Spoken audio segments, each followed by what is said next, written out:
What is up, everybody? Welcome back to another episode of the Triple H podcast. Happy Hour Hoops. It is Tuesday, November 8th, while we record this, and there is no basketball Indeed. today for good cause. Election day, making sure everyone gets out and votes. No distractions from the NBA, which it's a love hate thing because it's good. It's good that they're encouraging voting, but we obviously miss having a basketball slate on a random It Tuesday. is a little weird. It's really weird. It was Yeah.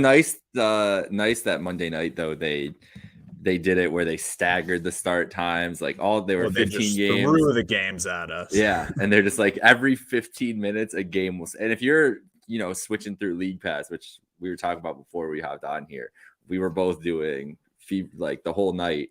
It's just perfect. Like every game goes to halftime. Oh, okay, these 3 games are like in the second quarter too. Let's just flip between. Like it was just a Right. perfect way to do it. But yeah, today is election day, so we'll be releasing this tomorrow, Wednesday, before a whole nother slate of games. But man, we're just here kicking it. We miss Steve. Miss Yep. Stevie, he's busy this week doing much more important things right now. I don't even know if we can say what he's doing right now, but you'll probably see it, and it's crazy when you find out what he's doing tonight. But so let's just Yes. it's old school, Dunny. Yeah. Let's Jake kick and it. Donnie here. Little short-lived episode. We're just basically going to talk about how the NBA is flipped upside down on its head right now. Yeah. The first couple of weeks of this season have been nothing that anyone had on their bingo card. I doubt it. It's like what I said to you right before we hopped on. Our Celtics and Cavs, and then the Milwaukee Bucks are really the only things that have kind of been predictable so far. I guess you could say you didn't think the Bucks would look this good. And then maybe the same thing as both our teams, because I had my doubts about the Celtics with the new head coach, and then I don't think anyone had the Cavs being as red hot as they are right now to start the season. But I mean, other than that, we have absolute chaos, my dude. It's the East. So right now, here's what I want to ask you. Between that and the Western Conference, which we'll get into, I want to look at the top of the West and part of the East here, and what will you think be more likely? All right. If I were to tell you before the season that the Sixers, the Nets, and the Heat would be 10, 11, and 12 in the Eastern Conference, do you think that would be more likely than the Utah Jazz and the Portland Trailblazers in the top 3 of the Western Conference? Which one do you think you would have been, like, if you had to bet your life on it, which one would you have picked? Probably that the East teams are doing poorly, man. And it's more so. I think it's more so the Utah, first place Utah Jazz is what I just don't think I ever would have had going into this season. And you like the narrative of it's the same thing when you see like a super lopsided spread in football, right? And everyone loves to say, oh well, these guys get paid to play too, like that whole thing. That they're still a professional team. The Jazz are 9-3, man. Like I didn't think they'd be above 500 this whole year, but apparently just having a lot of above average, pretty good guys who are skilled, it works. So yeah, Yeah, to answer your question, that's what I think that is what I'm most surprised by those two teams in the West. Obviously, it's super surprising that those teams are doing that poorly in the East, but the Utah Jazz, man, they're we just were shocking everybody. we were burying the Jazz, and I honestly Yeah, thought that they would have made a trade right by now. But when you look at the roster, like you said, it's just a bunch of solid up to above average NBA players, and probably a guy. First of all, also maybe Will Hardy is just an incredible coach, and we're just that's seeing the another very thing. beginning of it because he was obviously thought very highly of in Boston, and around league circles. And Danny Ainge handpicked him for this job, and maybe there's just something to that. But beyond that, 12 games in, Lauri Markkanen scoring 22 points a game, a guy that's probably pretty motivated for being on his third team in 2 years, pretty much getting traded in like a sign and trade from the Bulls to the Cavs. He's there for a year, and then he finds himself the odd man out. Jordan Clarkson is their second leading scorer. Jordan Clarkson's never not had a chip on his shoulder. That's just what Jordan Clarkson does. And another guy like And a that, bucket. Colin Sexton. I mean, young bull. What less do you need to say? But they just have like a bunch of guys that are like chippy on this roster too. Like maybe it's just a locker room that has kind of rallied around each other more than we would have ever thought, because they were counted out by everybody in NBA circles before the season, and those guys heard that and they're like, we're not going to be this bad. And Danny Ainge, maybe he did want to tank for Wembanyama this year, but is he really going to mess up building a culture that he's trying to build? And what these guys, I mean, they look like they're having fun. Did you see the THT dunk the other day against the Lakers, and how excited first of all, the fans in Salt Lake, I mean, they've had some issues over the years, but they usually are pretty rowdy for those games, and seeing them look that excited, but just like how happy they were. Mike Conley looked so happy for Taylor, like in that moment, and just to like know that they would have that guy's back who just got traded there, is just new to this team. Maybe there's just something to that about a bunch of guys that were counted out all year and like, no, like we're not that bad. And they're a professional basketball team in a conference that's lacking a lot of professional basketball teams at the moment. Oh yeah. And yeah, it's interesting because just a lot of dudes who are there for similar reasons, right? Like you just think about the amount of players on this team right now that came in from the Mitchell and Gobert deals alone. Like they're like, we had a spot on the teams that we just got traded from. And now here we are as an afterthought or just an additional piece in this trade. And they all think that they're better than that. And they're proving that they were. Like you think of a Malik Beasley, you think of a THT or a Marketing. Like these guys are like, hey man, we were providing for this team that we just got tossed from. Like, yeah, you guys brought in your superstar, but I mean, we were a pretty good piece. Like we weren't just a throw-in, and they're proving that right now. Yeah, it's fucking crazy. But the Blazers too, man. I think the Blazers are gonna be. I'm gonna go down this year for sure as the Blazers being my biggest miss when I was looking at the whole outline of the NBA season this year, because really I kind of love what their roster is for what they're trying to do. And I guess I didn't think Dame was going to could be, I don't know if he could be this again. We just had injuries, small, you know how I am with my guards. And when they get into their 30s, even if it's Damian Lillard, even if it's hasn't really happened with Steph Curry, but Simon seems to have taken another step here as the secondary guy to Dame, who has just filled right back in where he is as another stud in the league. Jeremy Grant is like a really solid guy. Like that's my biggest surprise, I think. I feel like we've just drifted back and forth on him, but he probably put himself in a bad situation taking the money in Detroit for a team that was going to be terrible. Like, yeah, that team was going to be terrible no matter what. But like Josh Hart, I feel like Grant was the Miles Turner of the league for a little bit, where it was always true. Like he's going to get traded out of Detroit, and then it never happened. I mean, I know this. He was in Celtics rumors all the time for those couple of years there. So yeah, maybe he just. I mean, and it's not like Portland's that much of a bigger market, but more opportunity here. He plays with a guy like Dame, maybe a little more motivated this time around. Yeah. Yeah, I just think that they've got a good team. They got like long defenders on that team. They've got good scoring, obviously, from their guards. I don't think they're going to stay the 3 seed or then in the top 5 when the West breaks down, but that might be a playoff team, because if Dame is playing like this all year, you'd put them up against some of these lower teams in the West. I don't know. The West is just like, we know Phoenix, Denver, Mavs, Grizzlies, like it's all jumbled together basically 2 through 6 right now. The usual suspects up there. Pelicans my biggest surprise. Who is it? I think this, and I didn't realize this until today, but this might be in either conference, the Timberwolves. They just the Timberwolves. I love watching the Timberwolves, man. And we said they're the new Utah Jazz for the time being, bro. Like we're not buying it till we see it. We haven't seen it, and not that like, yeah, they're the 10 seed, but they're 5 and 6. Like obviously it's still so early, only 3.5 games out of first place. So, we try not to overreact, but let's consider what happened here. We said all summer that we thought it was an overpay for Gobert. we're talking about how good the guys are that they traded away to Utah. And then you have guys, not guys, your star player, Anthony Edwards, talking to reporters and being quoted as saying the Timberwolves are playing soft right now. There's clips of Anthony Edwards not moving on certain plays where it looked like it was supposed to be drawn up for him, but then he just stays put with his hands on his hips. Like, it doesn't look good in Minnesota. And obviously super early, but like, how many people were sitting here telling us the Wolves would be contenders this year? They look the furthest thing from it right now. So let me tell you something. From my 12, how many games actually?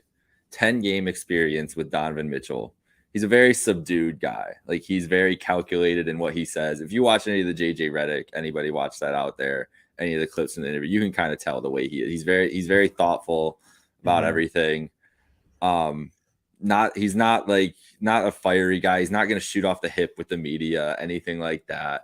And we knew how frustrated he was playing with Rudy Gobert like that. And it was the reports and everything else. And Mitch Donovan always denied it and still does to this day. He says there wasn't that much tension. It's just two guys that wanted to win, all that stuff, whatever. Said COVID was one of the big things that obviously that was probably a big deal in that locker room at that.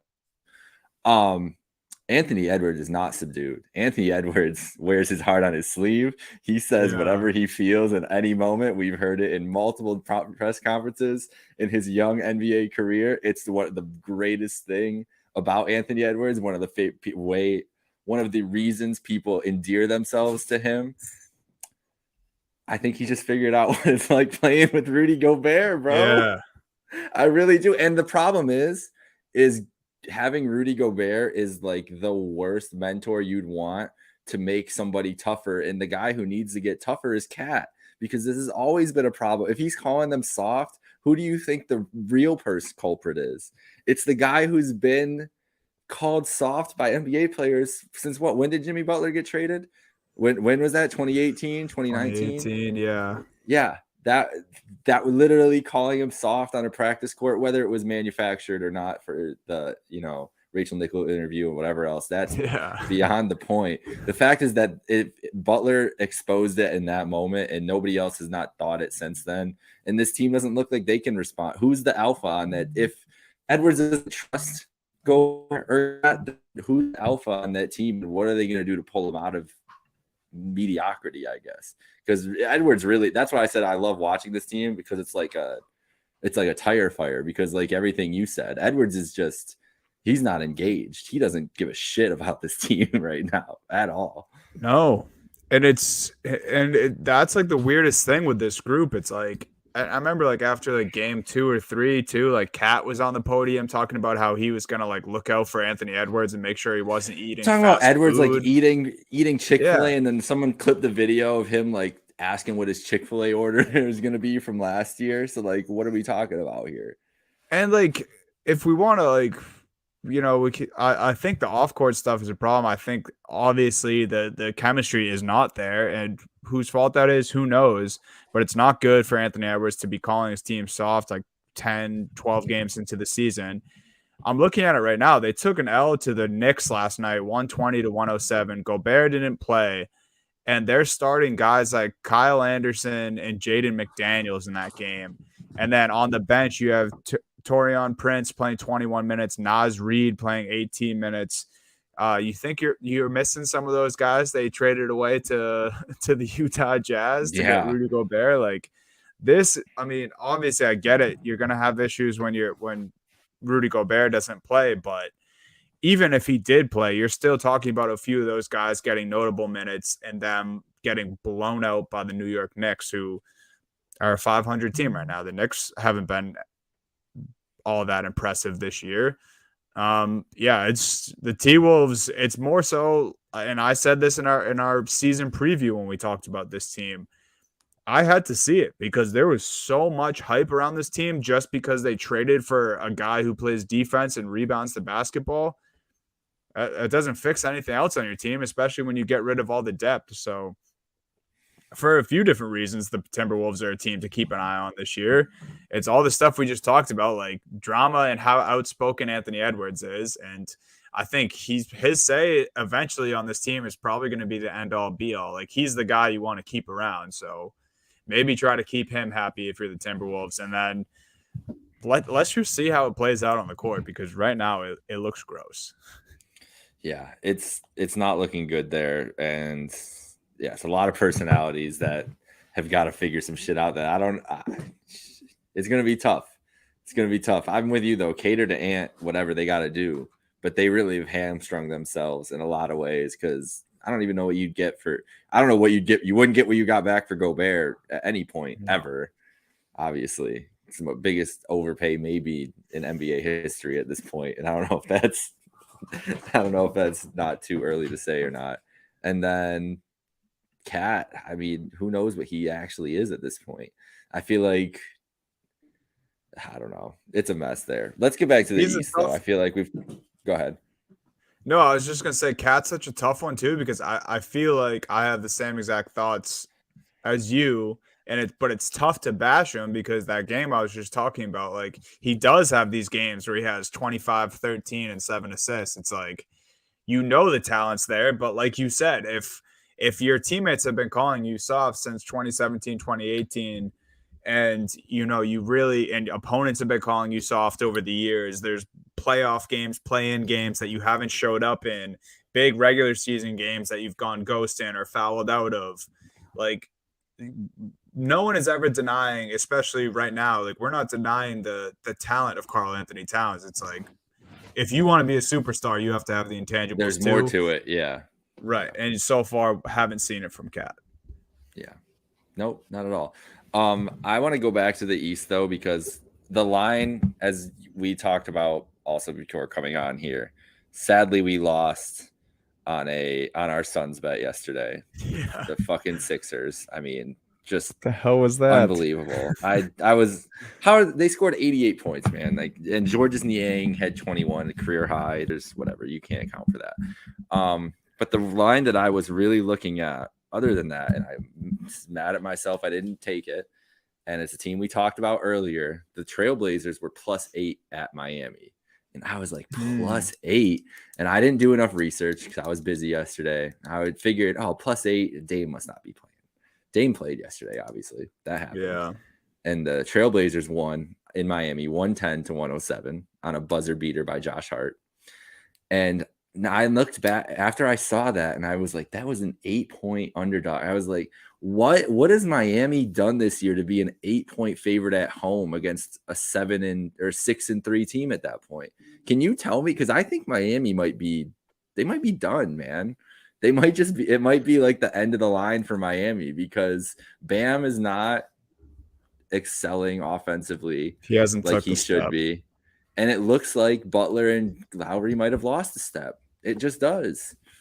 Oh, Lowry for sure, dude. I think Lowry lost a step last year. Well, yeah. And but I mean another one added on. Yeah.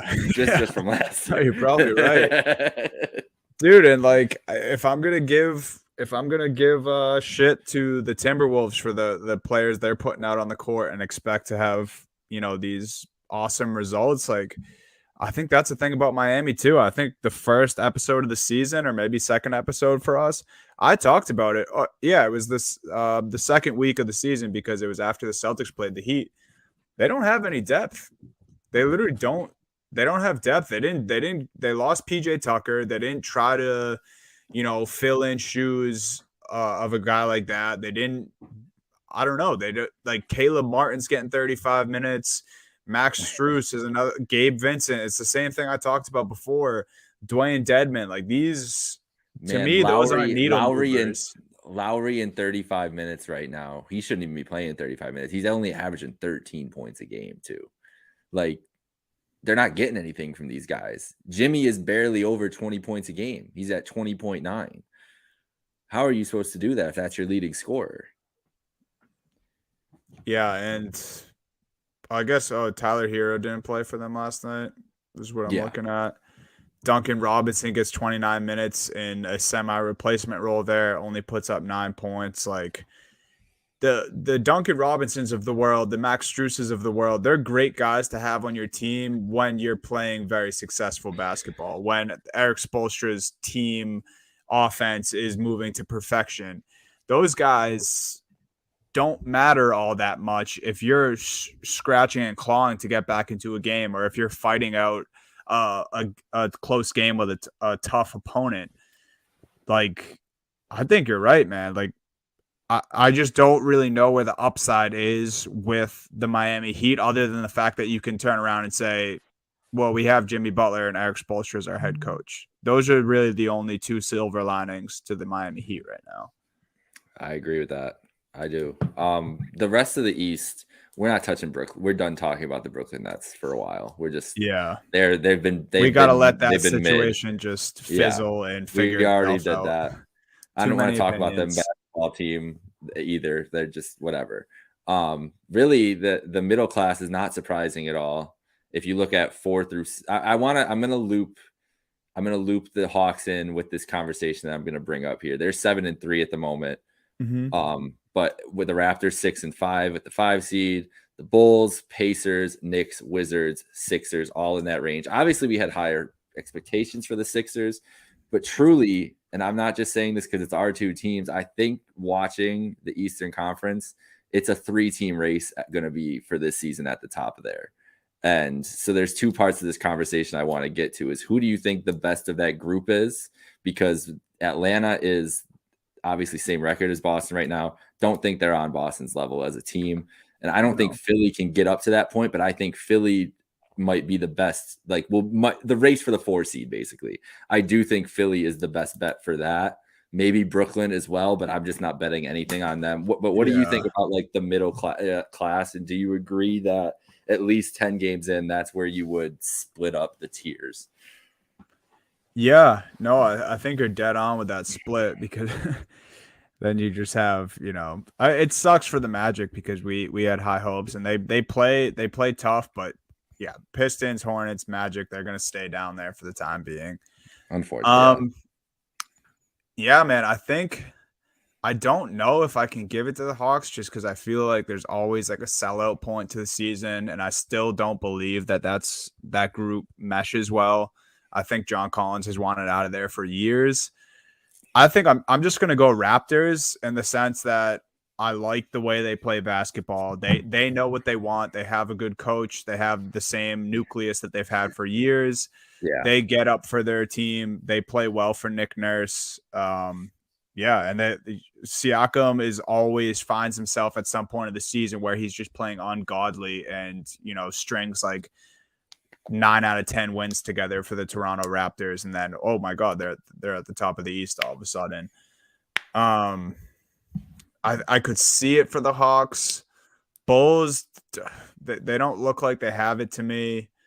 And then I think if I had to take a surprise team, it would probably be the Knicks, RJ just continuing to do what he's doing. And Randall has looked good with Brunson setting the table for him. He has looked good again this year. As the big Julius Randle hand up. Brunson's paid off so far anyway. So yeah, I think Raptors would be that team that I would have to select, and then there's a few that wouldn't surprise me, but yeah, I would say Raptors right now for me. I like that with the Raptors. I think that's probably where I would lean. I just don't think. I think Atlanta has. I don't know. It's just I'm not going to believe in Atlanta until I actually see it with those guys. They're going to be able to put up great offensive nights. I just don't. I don't see it long term. I think I'm with you with the Bulls. It's a lot of DeMar DeRozan, and we know how that ends. Yeah, DeMar is awesome, but it's a lot of DeMar. It's too much. And Levine's just been in and out of the lineup. He doesn't, and Levine's still. I think this is the thing going to last year, that he doesn't look. He coasts, but he also knows that it's DeMar's show, which is was not the point. When they signed DeMar, it was supposed to be the other way around, but maybe it's just how the alpha way ended up. I mean, when DeMar does what he does, it's hard not to let him just cook. But the Pacers are definitely a surprise here. But I think with what we thought about Haliburton, Duarte was good before he was getting hurt. Turner has obviously been playing awesome. He had 37 the other night. Crazy game. But Mathurin's a stud already. Mathurin's a step in and contribute type of guy, like Paolo has been, just on a better team.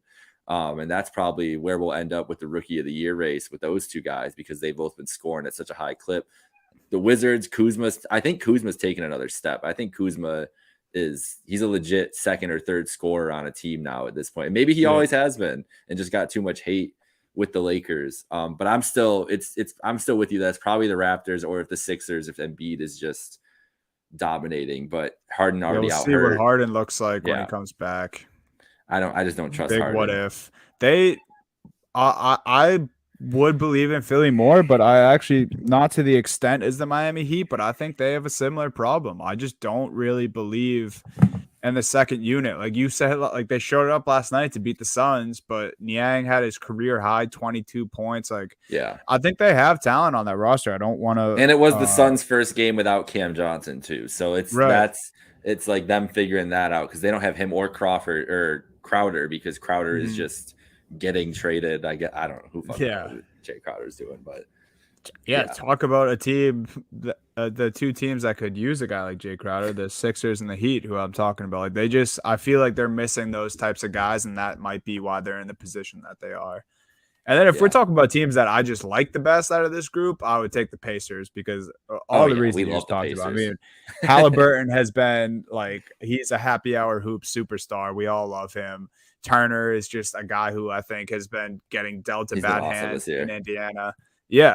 And then Mathurin, Stevie's guy. It's a shame we're shining light on him and he's not here. But yeah, they're super exciting. So if I could handpick one to be at the top of the East with the juggernauts, it would be them. But if I'm being realistic, it's the Raptors.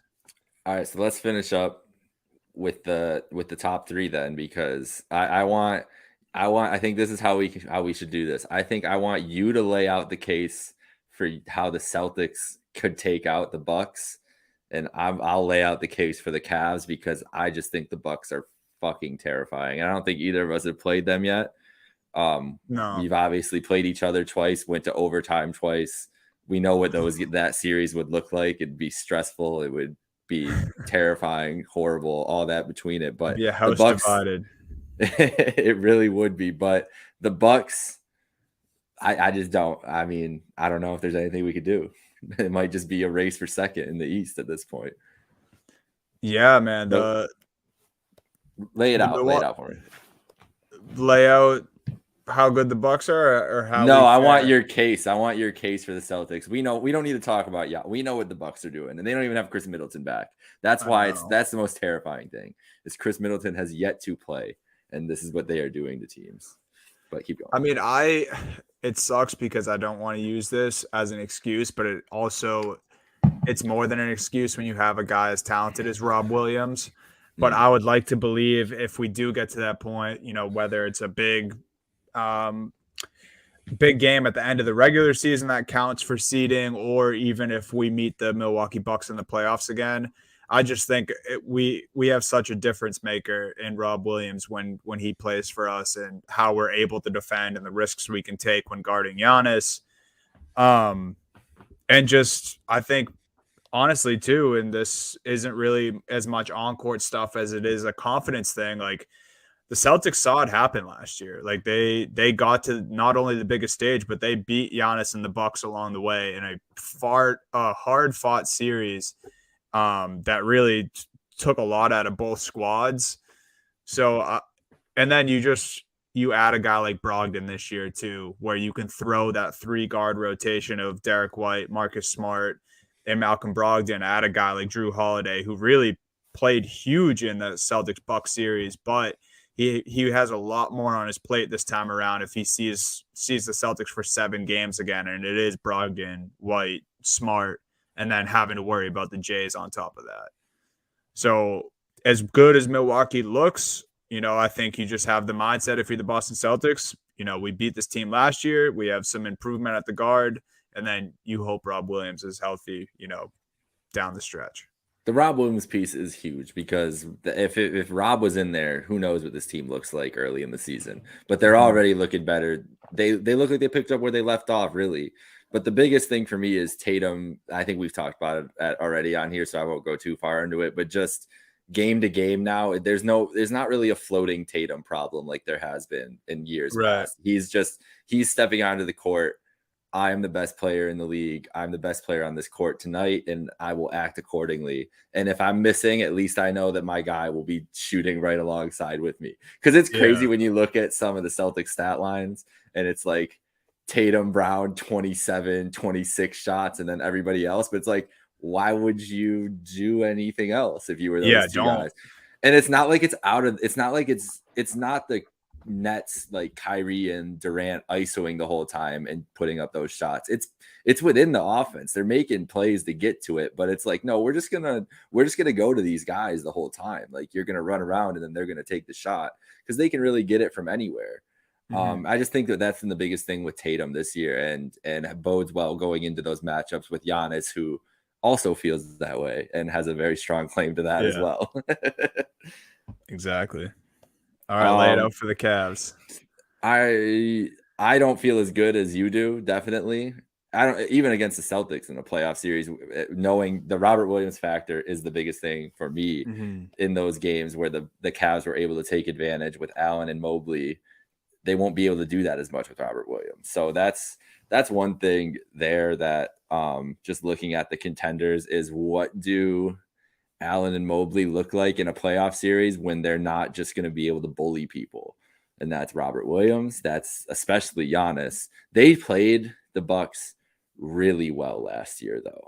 Really well. They beat Yeah. them. They beat them. They played in close games that came down to the wire with them last year.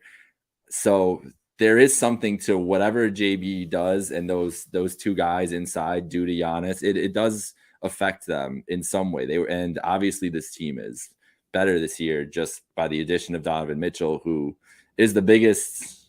I mean, talking about the Jazz earlier, I meant to make this point earlier. Has a trade really worked out better for two teams to start off than I this was one thinking that has? this morning, man. Markkanen and Why not? Sexton are the second and third, or first and third leading scorers on their team. Mitchell for the Cavs. Yeah, and it's crazy. Like it was almost like not even like just the physical way the players are playing too. Like I feel like it was a bright light for both teams too. Like it was like, okay, Mitchell and Gobert, that era is gone in Utah, and all of a sudden it's like happy go lucky in Utah, and then same thing for Donovan Mitchell and the Cavs. Like he's never played better. Mitchell has never looked like this his whole career. He's been people have been telling him he can't be a number one option somewhere, and he's going beyond that for your Cavs. So it's like not only is it working out on the court for both these groups, it's like they also made this ginormous trade, and things are great for both franchises right now. It's wild. It's really wild. So that's, I mean, the biggest thing is I think that they're going to be able to score and play with anybody, because if Mitchell and Garland are healthy, those two are so dynamic. They're going to be tough to stop any night. And Garland's still getting back into the rhythm of things. He had a rough night last night. 2 nights ago when you're listening to this in LA, had a tougher night. Mitchell had it going, but they've looked great. They've looked pretty good together and still are figuring each other out. So I can't imagine what it's going to look like when they actually have some chemistry. But the biggest thing is what Mobley is going to look like by the end of the year. Mobley was a monster in LA against the Clippers. He wasn't as good against the Lakers. He's been kind of like that offensively on and off. We know what he can do defensively, but a lot of Cavs fans just want Mobley have him third in shots every night. Not LeVert, not Love, not Allen. Like, it should be Mitchell, Garland, Mobley in that order, and maybe Mitchell, Mobley, Garland. That's honestly probably the best case scenario. Don't know if that's realistic this year, but that's what the success looks like in the future. So it's on, unfortunately, like the whole organization and where they end up as a contender lies on the 21-year-old shoulders, but it does. Yeah. And just my 2 cents to that, to add to that, because I actually was talking about it after the second overtime game between the Cavs and Celtics with my dad. He was like, "What's up with like the blown leads?" And the Celtics have had their other loss was a blown lead to the Bulls, but them losing a lead in those Cavs games, I don't consider blown leads in those overtime games, just because they were so good. It was a game of runs both times, where it was two heavyweights. They were hitting each other in the mouth all game, both games. My biggest takeaway when we were having this conversation was the Cavs, I think more than anyone in the league, maybe have just so much size and shooting all over the floor. Like everyone pretty much, even when like a guy like Cedi Osman's in the game for you, like he can go in there and hit 4 threes on a given night if you guys want him taking those shots. K Love is so experienced. He comes in, shoots the ball. Mobley, his outside shot looks better and better. Obviously, Jared Allen doesn't really have an outside shot, but you don't need him to. And then, we kind of joked and we're worried about Garland and Mitchell as a backcourt before the trade even happened. We were like, oh, what would that defense look like?